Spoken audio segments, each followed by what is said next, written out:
Metal Deck de Acesco, el entrepiso que se adapta a todo tipo de estructura en una presentación de Al Oído.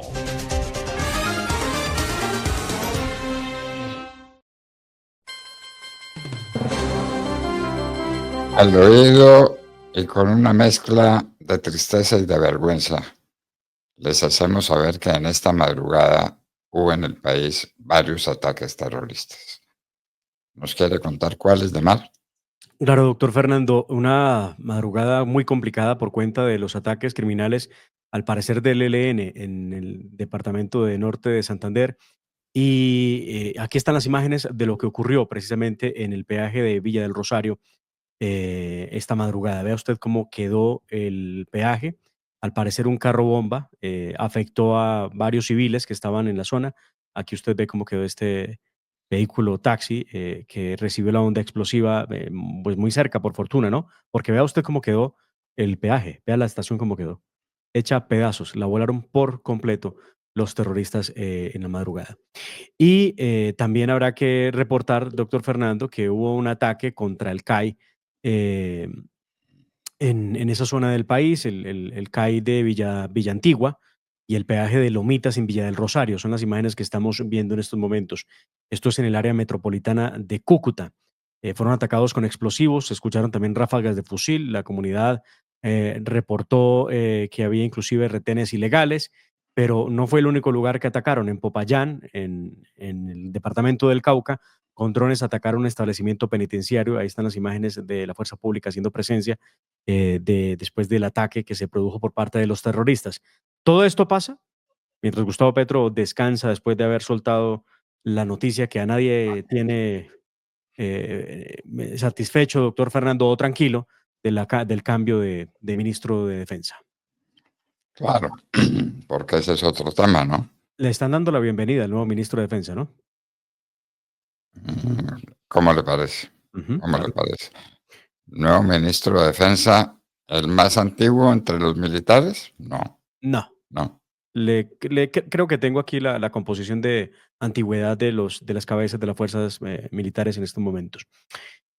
El general, hablemos de él, el general Pedro Sánchez, que sería el nuevo ministro de Defensa de Gustavo Petro, tiene 34 años de servicio. Su nombre se hizo importante en el país y todos lo conocimos por la Operación Esperanza en la que se logró el rescate. Recuerde usted de los 4 niños Mucutuy, que fueron los que volaban con su mamá en una avioneta desde San José del Guaviare y terminaron accidentados en Araraquara, en medio de la selva. Fue nombrado este año como, ahorita al final de enero, hace no más de 15 días, doctor Fernando fue nombrado como jefe de seguridad en Palacio de Nariño, este general, hasta que fue designado como ministro de Defensa en reemplazo de Iván Velázquez. A la cabeza del ejército usted tiene al general Luis Emilio Cardoso, quien tiene una mayor antigüedad. Ingresó en el 85 a la Escuela Militar de Cadetes en José María Córdoba. El comandante de la Fuerza Aeroespacial, el general Luis Carlos Córdoba, tiene una antigüedad de 40 años. Eh, También tenemos al almirante Juan Ricardo Rosso Obregón, que ingresó a la Escuela Naval de Cadetes en el 86. Lleva 39 años dentro de la institución. Aquí, doctor Fernando, todos tienen una antigüedad superior a la del nuevo ministro de Defensa. El almirante Francisco Hernando Cubides, que es el comandante de las fuerzas militares, tiene una antigüedad de 40 años y la del nuevo ministro, pues, una antigüedad de 34 años. Ahí le he puesto sobre la mesa cómo estos generales están muy por encima en antigüedad de quien será su ministro de Defensa. Pero hay varios más, de Mar. Claro, claro. En- Le nombro solamente los comandantes que están al frente de Entiendo, la fuerza. entiendo que hay más de 20 generales que son más antiguos que el nuevo ministro de Defensa. ¿Cómo se va a manejar eso? ¿Cómo se va a manejar eso? Bueno, Pues es una bueno, situación, diría uno, inmanejable. Y aquí hay dos opiniones al respecto, doctor Fernando. La primera, que la cúpula, que yo no creo que eso sea posible, diga me mantengo, me quedo, así el ministro de Defensa sea una persona que tiene menor antigüedad que yo. Y digo yo, no lo creo porque uno conoce cómo funciona el mundo castrense y pues como usted lo decía en su nota editorial, aquí no es por inteligencia o capacidad, sino por antigüedad y le deben respeto a los antiguos. Así que el ministro de Defensa estaría en una situación muy difícil y los otros estarían en una situación muy complicada al tener que subordinarse a una persona que tiene menor antigüedad que ellos, lo que haría que tengan que salir. La otra lectura, ellos se deberían quedar, así su ministro de Defensa sea un militar de menor antigüedad, por mantener y sostener la estabilidad de la fuerza pública en Colombia. Porque si el remesón, doctor Fernando, se produce y salen todos estos generales, dígame quién va a quedar a cargo de las fuerzas militares. Coroneles, no estoy diciendo que sean menos o más, simplemente la experiencia es absolutamente clave en todo este momento de situación de orden público en Colombia. No, el concepto de antigüedad, además, es un concepto militar supremamente conocido. Colombia se maneja a través del principio de la antigüedad en sus fuerzas militares. Y un oficial menos antiguo pasa de lado y por encima de los más antiguos, para ponerlo de ministro de Defensa. El ministro de Defensa, jurídicamente, técnicamente, no es superior jerárquico de los militares en ejercicio. Este pidió la baja y se retira, no es militar en ejercicio, pero lo nombraron siendo militar en ejercicio y ha sido militar en la época en que lo han sido más de 20 generales, que son más antiguos, Ujú. tienen más merecimientos. Es que a Petro le parece más inteligente este general. Es que eso no es cuestión de parecerle o no parecerle. El presidente tiene que respetar un principio básico de la estructura militar, que es la antigüedad.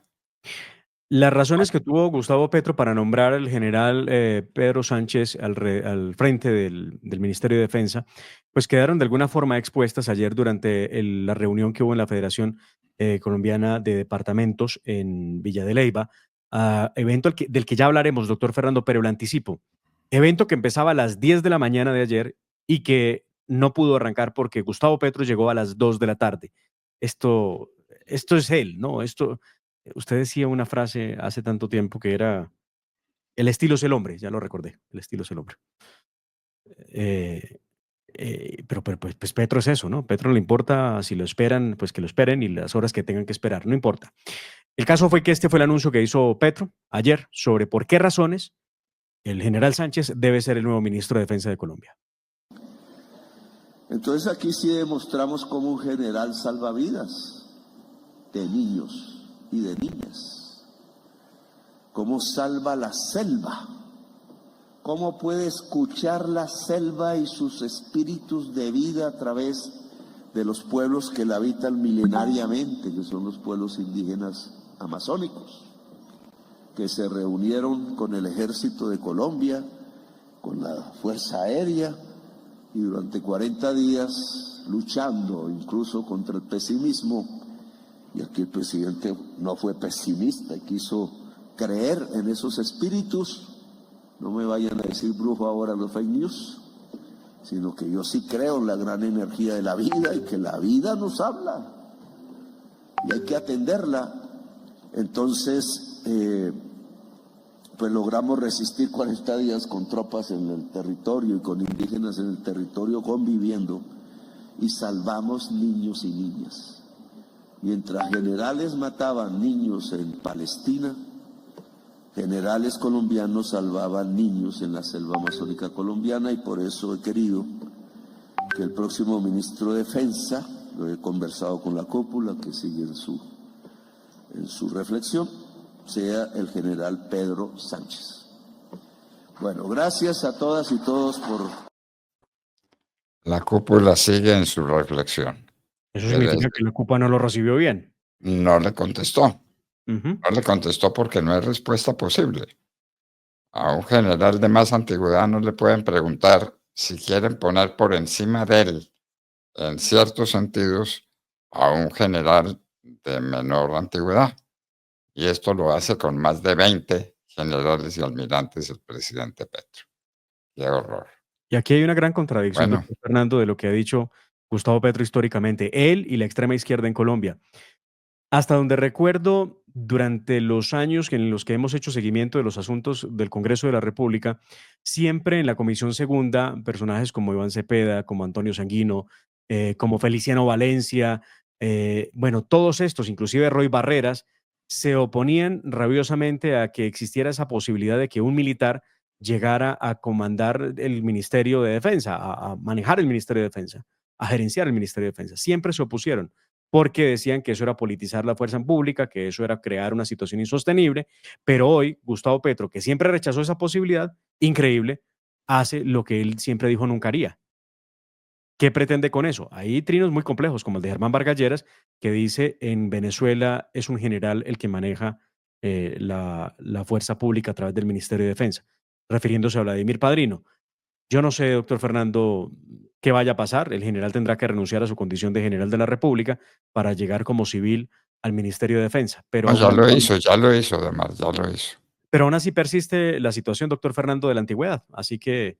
Claro, ya pidió la baja, pero puede pedir la baja, pero es menos antiguo que más de 20 personas generales que en cierta manera están sometidos a sus dictámenes, porque el ejército de Colombia, las fuerzas militares de Colombia están sometidas al poder civil. Esa es la verdad y ese es el sentido de la estructura democrática de la nación. Y ahora vamos a tener a un militar, pero convertido en civil y puesto por encima de más de 20 oficiales activos de las fuerzas militares. Petro no da una, definitivamente. Bueno, vamos prontico porque se nos acaba el tiempo. ¿La JEP podría llevar preso al ministro de Hacienda si no les gira los recursos? Esto me ha dejado, doctor Fernando, sorprendido. Leí el titular, pensé que había una equivocación en él.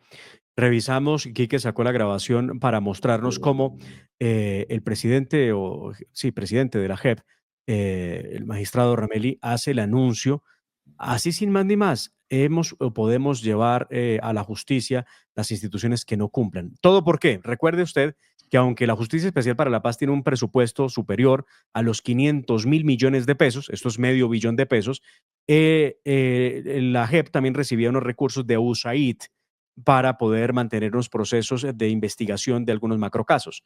Como ese dinero ya no está porque se suspendió, se les cortó el chorro, como decimos en Colombia, pues doctor Fernando, esta es la amenaza que lanza el presidente de la JEP, sin más ni más. Lo más grave es que aquí nadie dice nada. Escuchemos qué fue lo que dijo, a ver si nos equivocamos en la interpretación, que yo no creo que haya lugar a equívocos.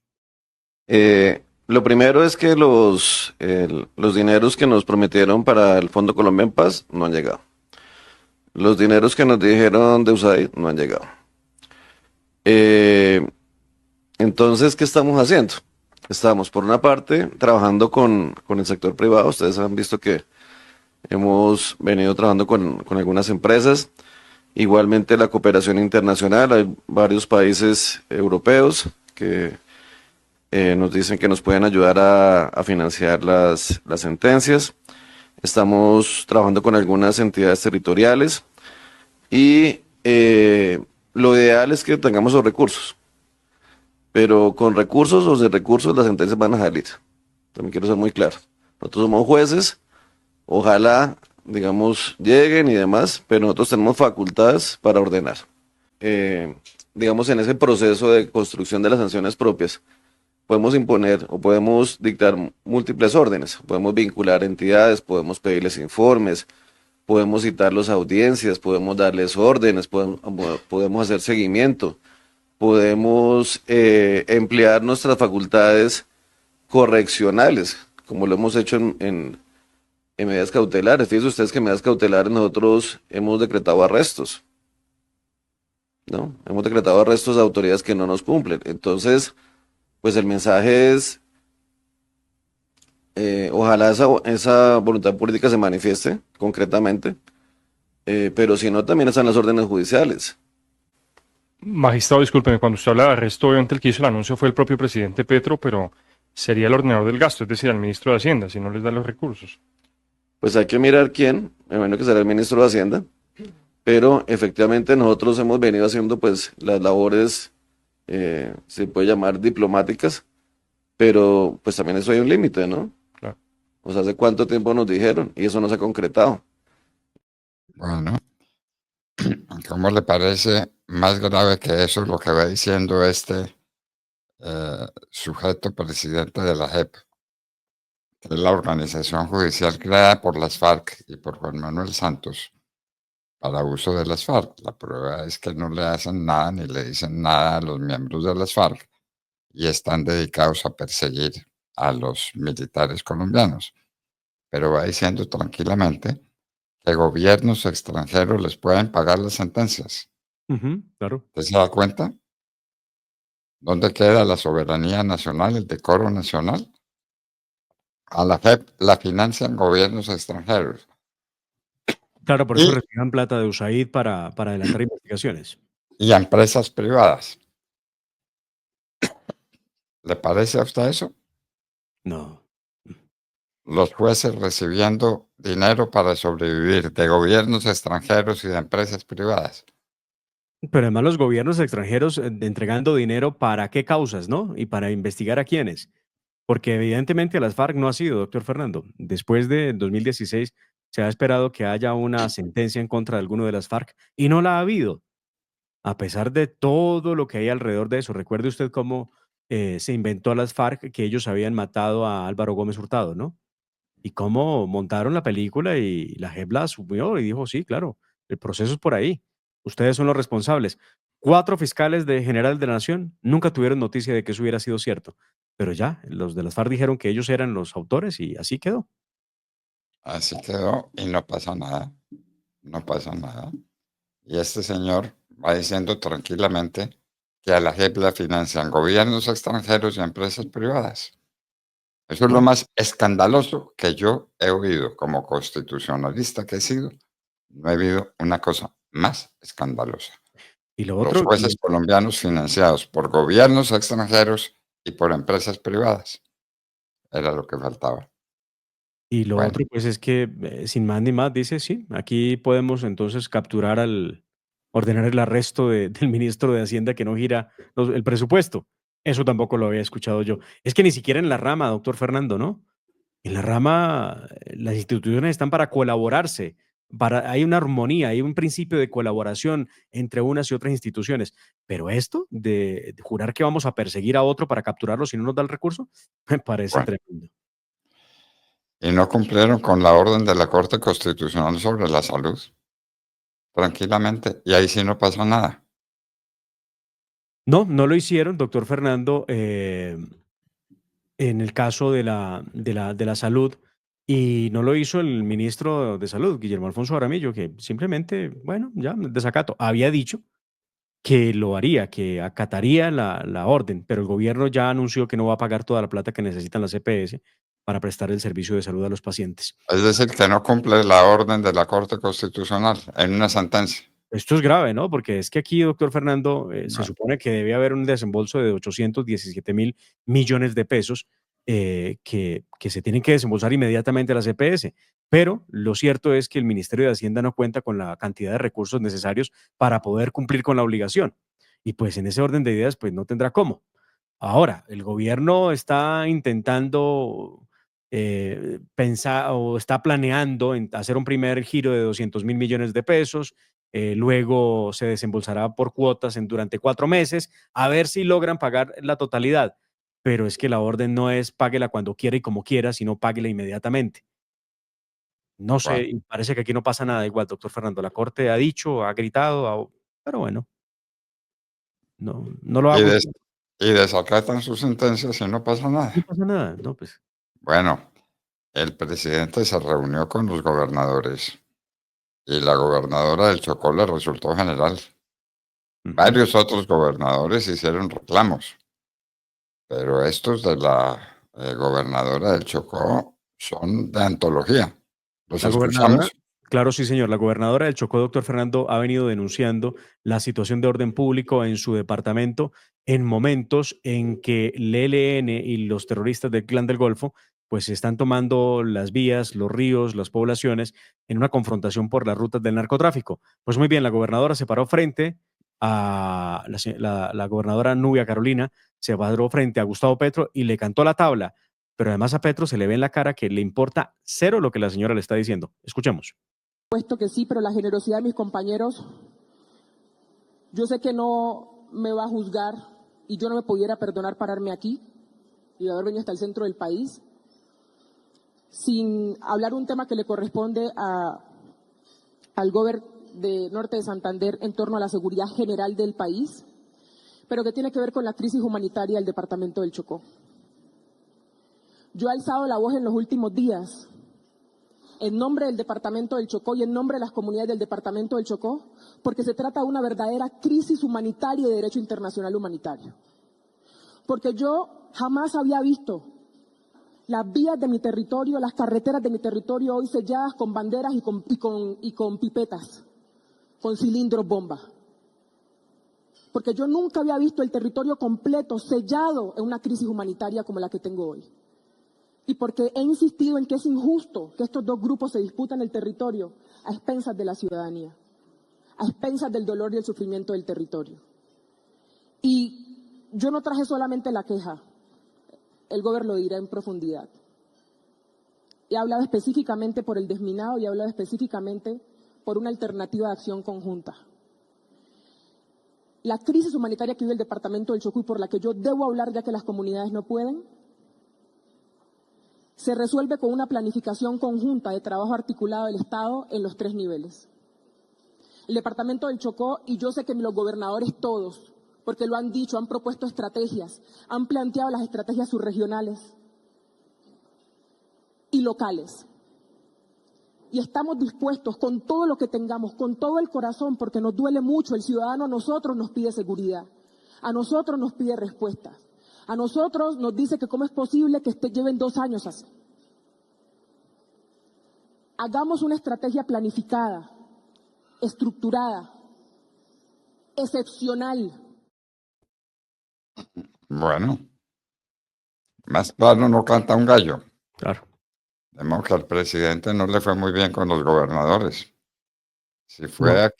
a que lo oyeran y a que lo aplaudieran, pues se volvió con el rabo entre las piernas, ¿no? Igual, al final él se dio un discurso que no respondía al discurso del doctor Fernando, no respondía al discurso a ninguna de las demandas que hacían los gobernadores. Escuche usted lo que le dice la gobernadora del Tolima, Gustavo Petro, y cómo ella, desesperada, dice, no tenemos recursos para el PAE, Plan de Alimentación Escolar, llevo solicitando audiencia, cita, que alguien me escuche en el gobierno, nadie lo hace, son meses solicitando y nadie para bolas.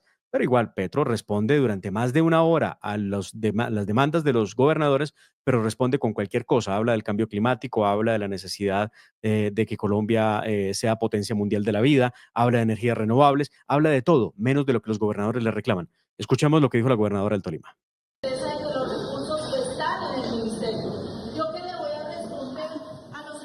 De mi departamento, a los pequeños y a los medianos. Cuando me vengo aquí a una cumbre de gobernadores a Villa de Leyva, que le agradezco al presidente Amaya por las atenciones, pero ellos allá están vendiendo la carga de arroz en 185.000 pesos, presidente. Los costos de producción son de 205.000 pesos. Y tenemos el mismo problema en el Meta, la gobernadora Rafaela, el doctor Rodrigo Villalba en el departamento del Huila. Necesitamos una solución, el Casanare también, presidente. Y eso tenemos que tener una respuesta clara y precisa ahorita. Y también usted habla de la niñez. ¿Para cuándo los giros del PAE del año 2024? Nos dicen que posiblemente el lunes, ojalá sea una realidad el lunes. ¿Y los giros del 2025 para cuándo? Presidente, la matriz de cofinanciación, todo esto lo habló Nubia Carolina, la matriz de cofinanciación de régimen subsidiado. Más de 2 billones de pesos nos está pidiendo el ministro de Salud que nosotros los departamentos giremos y no tenemos esos recursos. En mi departamento son 15.000 millones de pesos, no los tengo, presidente, no los tengo, tendría que dejar votados a mis campesinos. Y por último, presidente, también recordarle un tema muy importante que dijo Nubia Carolina, la viabilización de los proyectos. Presidente, llevo 6 meses en el Ministerio de Transporte con un proyecto importantísimo que es la vía falan palo cabildo y no hemos podido sacar adelante ese proyecto, 6 meses esperando un aval sectorial. Mis compañeros, muchos llevan 9 meses, 10 meses esperando un aval sectorial. Discúlpenme por ser también tan bueno, interrumpir esta sesión. Bueno, muy bien. Las mujeres gobernadoras diciendo lo que muchos se callan por miedo. Ellas no tienen miedo y dicen la verdad de lo que está pasando. De manera que si el presidente se fue a la reunión de gobernadores por lana, volvió trasquilado. El Partido Conservador desautorizó a congresistas que se reunieron con Armando Benedetti. Armando Benedetti ha venido organizando una serie de reuniones esta semana, doctor Fernando, con diferentes bancadas, las que le copian, obviamente, para poder hablar con ellos y organizar los votos de las reformas de Gustavo Petro. Entre esas reuniones, los liberales, los conservadores, pues obviamente estuvieron con Armando Benedetti. El Partido Conservador ayer emitió un comunicado a través de Twitter que dice: el Partido Conservador no es partido de gobierno, por ello no tiene ni tendrá participación burocrática en el Ejecutivo. Nuestra posición crítica sobre las reformas sociales se mantiene firme, ya que está sustentada en argumentos técnicos y no políticos. Las reuniones que habrían sostenido algunos congresistas con miembros del gobierno nacional no representan al Partido Conservador, pues se trata de acciones individuales por las cuales cada uno tendrá que responder ante los militantes la opinión y las instancias éticas que tiene la colectividad. Aquí les anuncian que les abrirán investigación ante la Comisión de Ética del partido. Pues muy bien, doctor Fernando, mientras esto ocurre en el Partido Conservador, en el Partido Verde, ayer hicieron un anuncio, porque en el Partido Verde también hay una suerte de grupo que es disidente del Partido Verde de Carlos Ramón González, el amigo de Gustavo Petro, y anuncian la posibilidad de escindir el Partido Verde para no copiar o para no seguir los lineamientos del gobierno de Gustavo Petro. Esto fue lo que dijo ayer la senadora Angélica Lozano, que es vocera del Partido Verde precisamente en el Congreso. Congresistas del Partido Alianza Verde, con fundamento en el artículo 107 de la Constitución Política, del artículo 94 de los estatutos del partido y en ejercicio de nuestros derechos políticos, presentamos formalmente la solicitud de escisión del Partido Verde. Llegamos al partido en 2009, desatando la ola verde por todo el país. En este tiempo hemos honrado con nuestro trabajo riguroso y transparente el proceso cívico construido. Bueno, entonces solicitan la decisión del partido para que queden los que no están con Petro y los que sí están con Petro. ¿Esta es la esposa, compañera permanente de Claudia López? Sí, señor, es la esposa. Sí, están casadas. Sí, es la esposa. La esposa. Sí, señor. Sí. Ay, María. Bueno, entonces fue también muy clara, ¿no?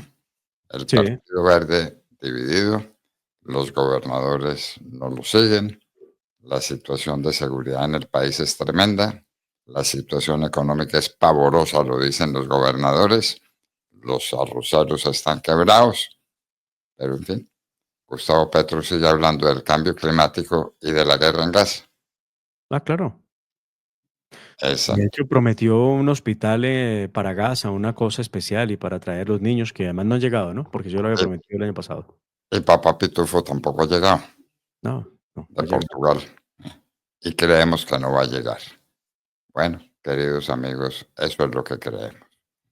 Y nos despedimos de ustedes hasta mañana, a las 6 en punto de la mañana, cuando estaremos de regreso, Dios mediante. La familia Ramírez duerme tranquila, porque su techo está bien hecho. Bien hecho como las cubiertas Acesco. Por su doble capa protectora, son ultra resistentes a la corrosión y al paso del tiempo. Para que tu techo quede bien hecho, exige calidad Acesco. Los personajes que son noticia están en La Hora de la Verdad.